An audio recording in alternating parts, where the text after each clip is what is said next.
We live off grid, and I'm building a pump house for our old well using this piece of Army surplus. Now, I've been building this retaining wall because I've had to raise the pump house significantly higher than the river, just in case there was a flooding event. And I've been backfilling behind it just using crushed sand, basically whatever rolls off of our mountains. And the question was asked, hey, aren't you worried about the river flowing and getting behind the rocks and washing all that sand out? Well, the answer to that is generally no. I'm more worried about like a 500 or 1,000 year flooding event. In that case, everything that I've done is gonna be gone.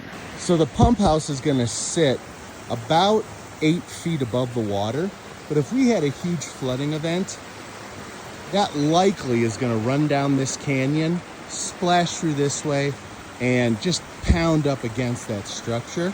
And even though I'm securing it to those piles that are buried 4 feet deep, there's no way it would be able to hold back that water. So that's the biggest thing to worry about, and what are you gonna do about it? If it happens, it happens.